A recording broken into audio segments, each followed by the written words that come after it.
फट गए। जब हनुमान जी फट गए तो फिर क्या होगा? दुनिया में विस्फोट हो जाएगा, अघोर विस्फोट हो जाएगा, आग ही आग निकलेगा, अंगार अंगार। कुछ नहीं होता है तो इतना तो हो जाता है। कलयुग का प्रभाव कितना ही पड़ रहा है तो अभी ऐसा हो जाता है जैसे कोई दूध मिला दिया है इस पानी में। अच्छा, अभी भी ऐसा होता है इस पानी में कि दूध जैसा हो जाता है? कैसे छूटे? तो उन्होंने ब्रह्मा जी ने उनसे कहा कि अपने नखों से पृथ्वी को खोदो, जहाँ जल निकले उसी में अपना शरीर त्याग। का इतिहास अवेलेबल ही नहीं है। पुण्य फल कुरुक्षेत्र में प्राप्त होता है, उससे 60,000 गुना फल यहाँ पर सूर्य ग्रहण पर स्नान करने से प्राप्त होता है। और जब भी सूर्य ग्रहण होता है, हजारों की संख्या में लोग स्नान करते हैं। अघोर माँ पले अघोर माँ तवना, अघोर तब तीर्थ में, तो इसमें से जिंदा खून निकले। हाँ, तो फिर बोले कि जा। नमस्कार दोस्तों, आज हम आपको लेकर चलते हैं एक ऐसे तीर्थ स्थान पर जिसे पुराणों में तीर्थराज कहा जाता है, यानी कि सभी तीर्थों का राजा। और यह स्थान सतयुग के समय से है और जिसके बारे में कहा जाता है कि मात्र यहाँ पर 1.5 घंटा ध्यान करने से आपको 60,000 वर्षों की तपस्या का फल मिलता है। इसी स्थान को पृथ्वी का मुख यानी कि कोको मुख तीर्थ भी कहा गया है। इसी स्थान पर एक 1200 साल पुराना श्रीयंत्र भी स्थापित है, जिसको देखने मात्र से ही मनुष्य की दरिद्रता दूर होती है। और इस श्रीयंत्र की स्थापना स्वयं आदि गुरु शंकराचार्य ने की थी। इसी स्थान पर आने से और यहाँ के कुंड में नहाने से जो भी आपके पितृ दोष हैं वो सारे दोषों से आपको मुक्ति मिल जाती है। यही वह स्थान है जहाँ पर चंद्रकूप भी स्थित है, यानी कि एक कुआं जहाँ पर चंद्रमा जी ने घोर तपस्या की थी। और आज भी चंद्र ग्रहण वाले दिन यहाँ कुएं का जो पानी है वो दूध के रूप में परिवर्तित हो जाता है और इस पानी से लोग खीर बनाते हैं, प्रसाद के रूप में उसको वितरित करते हैं। यही वह स्थान है जहाँ भगवान विष्णु ने सूर्य देव को प्रथम गीता का उपदेश दिया था। और यहीं पर वो सूर्य कुंड भी उपस्थित है जहाँ पर स्नान करने से व्यक्ति के जन्म जन्मांतर के बुरे कर्म खत्म हो जाते हैं। इसी स्थान को यमुना जी और यमराज की जन्मस्थली भी कहा जाता है। और इसी स्थान पर एक सीताराम जी का ऐसा मंदिर है जिसके बारे में कहा जाता है कि इसे भूतों ने रातों रात बनाया था। क्यों कहा जाता है? क्योंकि इस मंदिर के जो शिलालेख हैं उस पर ऐसी लिपि लिखी है जिसको आज तक कोई भी नहीं पढ़ पाया है। और ये वही स्थान है जहाँ भगवान श्री कृष्ण अपनी गायों को चराने के लिए आया करते थे। और यह स्थान ब्रज की 84 कोस की जो यात्रा है उसके अंतर्गत आता है। यही स्थान उनमें से है जहाँ पर जो पृथ्वी पर 4 वट वृक्ष हैं जो प्रलय के समय भी मौजूद थे, उनमें से एक वट वृक्ष इसी स्थान पर उपलब्ध है। इसी स्थान पर वनखंडेश्वर महादेव का मंदिर है और जिसे कहा जाता है कि वो भागीरथ के समय का है। और जो यहाँ पर शिवलिंग है वो 22 साल जेल में बिता कर आए, जब वहाँ के स्थानीय लोगों ने 8 लाख रुपए जुर्माना भरा, तब भोलेनाथ वापस लौट कर आए। इसी स्थान पर वह भागीरथी गुफा भी मौजूद है जहाँ पर भागीरथ ने माँ गंगा को बुलाने के लिए तपस्या की थी। और कहते हैं इस गुफा के माध्यम से बनारस तक सीधा जाया जा सकता है। आज भी इस गुफा में पुराने समय के सिक्के मिलते हैं और यही स्थान तुलसीदास जी की जन्मस्थली है। इसी स्थान पर मौजूद है एक ऐसा रहस्यमयी कुंड जहाँ पर अस्थियां मात्र 72 घंटे में पानी में विलीन हो जाती हैं और व्यक्ति को मुक्ति प्राप्त होती है। जी हाँ दोस्तों, मैं बात कर रहा हूँ सोरो सूकर क्षेत्र की, जिस पर भगवान विष्णु के तीसरे अवतार भगवान वराह ने अवतार लिया था। और इस स्थान को भगवान वराह की मोक्ष भूमि कहा जाता है। इसी स्थान पर भगवान वराह ने पृथ्वी की स्थापना के बाद पृथ्वी को उपदेश दिया था। इसी स्थान पर आज वराह मंदिर भी स्थित है, जिसका जीर्णोद्धार नेपाल नरेश के द्वारा कराया गया। इससे पहले कि दोस्तों हम आगे बढ़ें, मैं आपसे निवेदन करना चाहता हूं कि अगर आपने हमारे चैनल को अभी तक सब्सक्राइब नहीं किया है तो कर लीजिए। था कि कोई भी भगवान का नाम ना ले सके और विष्णु को उससे युद्ध करने के लिए आना पड़े। बाद में ऐसा ही हुआ, भगवान विष्णु ने ब्रह्मा जी की नाक से जन्म लिया, वराह रूप में जन्म लिया और भगवान ने स्वयं आकर के उसका वध किया और पृथ्वी को अपने सूकर रूप में अपने दांतों के ऊपर वापस पृथ्वी को उसी की कक्षा में स्थापित किया।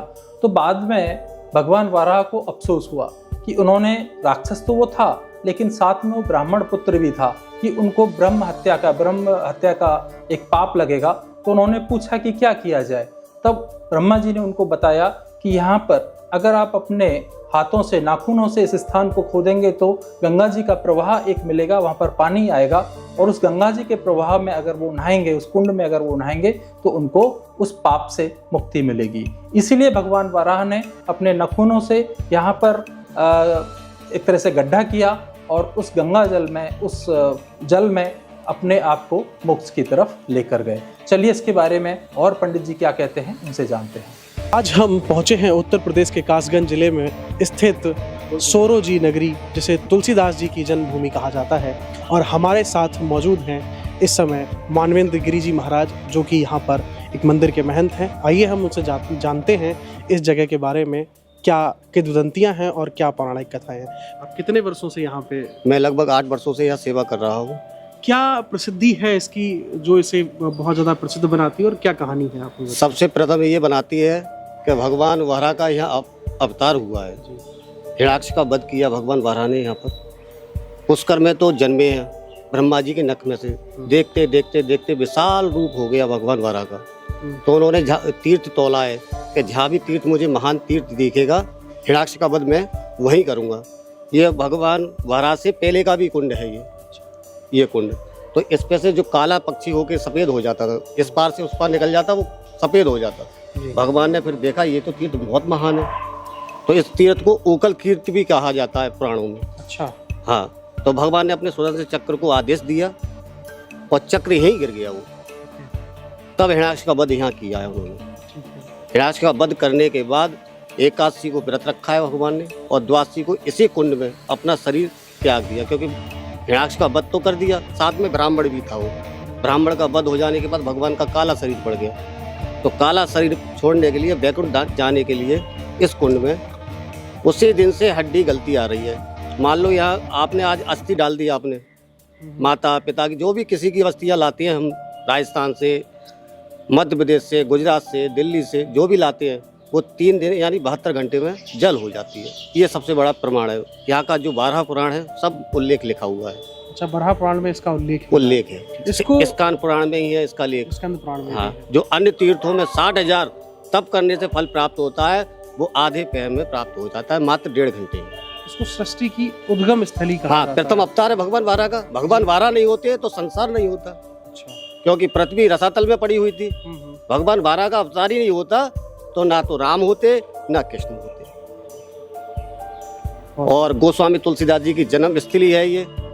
गोस्वामी तुलसीदास जी का जन्म 1568 में हुआ है। उससे पहले का ये मंदिर है हमारा वाराह भगवान का जो मंदिर दिख रहा है जी। तो और ये भद्रका वन है, बदरिया की, रत्नावली बदरिया की थी। भगवान कृष्ण यहाँ आया करते थे। हाँ, अपनी गायों को लेके यहाँ चुंगाने आया करते थे। 84 कोस में सोरो आती है। 84 कोस में ये सूकर क्षेत्र आता है। गोस्वामी तुलसीदास जी की जन्म स्थली है।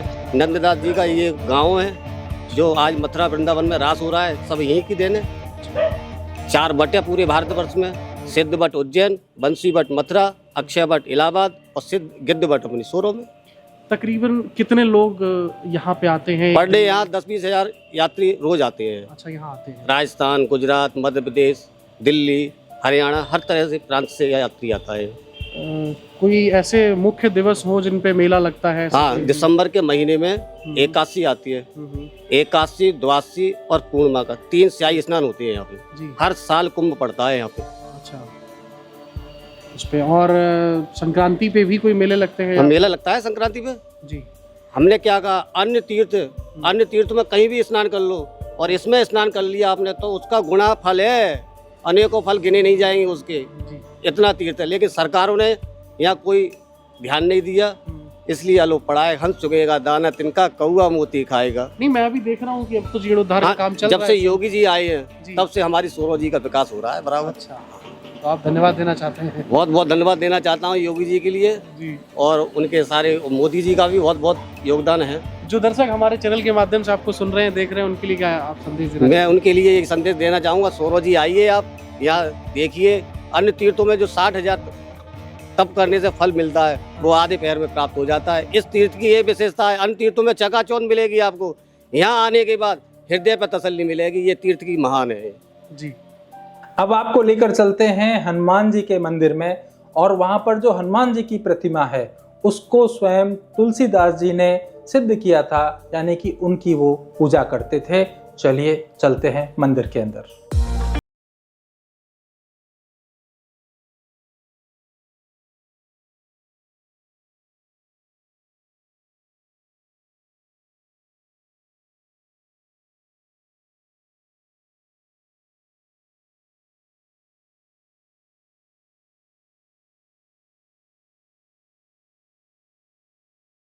अपनी रत्नावली से जब मिलने आया करते थे तो उससे पहले भी गोस्वामी तुलसीदास जी ने ये हनुमान जी का सेवा की है। अपने स्वयं हाथों से ये तुलसीदास जी ने हनुमान जी की सेवा की है, यही सिद्ध किए थे हनुमान जी। उनकी ही कृपा से ये रामचरितमानस जो आज हम लोग गाते हैं वो सब उन्हीं की है। ना कोई प्रेत मिला उनके लिए, ये सब काल्पनिक कहानियाँ हैं। ना कोई प्रेत, ना बबूर पे पानी डालते थे कि ये करते थे, ये सारी चीज़ें काल्पनिक हैं। तो ये जो कोठरी का निर्माण कराया गया ये अभी हुआ है। कितने समय पहले? लगभग 1 साल हुआ है इसको। 1 साल पहले। उससे पहले ये ऐसे खुले में ही थे? ये दब गए थे गंगा जी में, ढह गई तो ये मूर्ति अपने आप ही निकल आई थी। अच्छा। तो ये जो हमारे नीलकमल पाठक जी है, डॉक्टर ब्रजेश यादव जी है, तो ये मूर्ति की स्थापना कर रहे थे। 1101 उनकी संकल्प है। अच्छा। दोनों से हमने कहा, तब उन्होंने ये सब पूरा बनवा दिया। तो जो 1101 का मतलब स्थापना का संकल्प है उसके दौरान उन्होंने ये। अच्छा। मंगल भवन मंगल हारी, द्रवहु सुदशरथ अजर बिहारी, दीन दयाल विरदो संभारी, हरहु नाथ मम संकट वारी, कवनो सो काज कठिन जग माही, जो नहीं होए तात तुम पाई। मानस वो सागर है कि जिसको एक चौपाई पढ़ने से जीवन धन्य हो जाता है।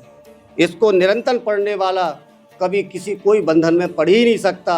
और मैं गारंटी से कहता हूँ, मानस करना वाला कभी पैसे से निर्धन नहीं रह सकता, कोई रोग से निर्धन नहीं रह सकता, हर बात से निर्पूर्ण रहेगा वो। ये मानस कहती है, इसको हर घर में रहना चाहिए। जहाँ भी ये मानस रहती है वहाँ एक दीपक भी अगर रोज जला दोगे, नहीं पढ़ोगे तो इसको दीपक जला दो वहाँ, तो कभी कोई रोग नहीं उसके घर में आएगा। ये मानस कहती है। पुण्य निज गुर सन सुनी, कथा जो सूकर खेत, समुझी नहीं तस बालपन, तब अतरहु अचेत, सियावर राम जय जय राम, मेरे प्रभु राम करो कल्याण।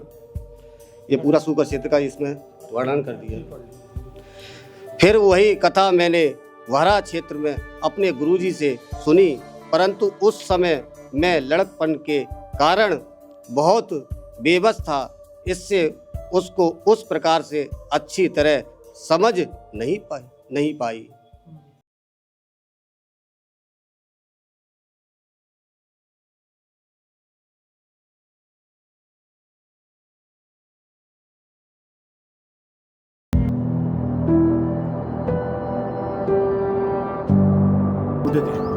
जब हनुमान जी फट गए तो फिर क्या होगा?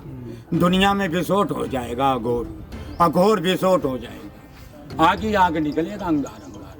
कुछ नहीं होता है तो इतना तो हो जाता। कलयुग का प्रभाव कितना ही पड़ रहा है, तो अभी ऐसा हो जाता है जैसे कोई दूध मिला दिया है इस पानी में। अच्छा, अभी भी ऐसा होता है इस पानी में कि दूध जैसा हो जाता है? पर भगवान विष्णु ने सूर्यदेव को स्वयं गीता का ज्ञान दिया था। कैसे छूटे? तो उन्होंने ब्रह्मा जी ने उनसे कहा कि अपने नखों से पृथ्वी को खोदो, जहाँ जल निकले उसी में अपना शरीर त्याग। का इतिहास अवेलेबल ही नहीं है।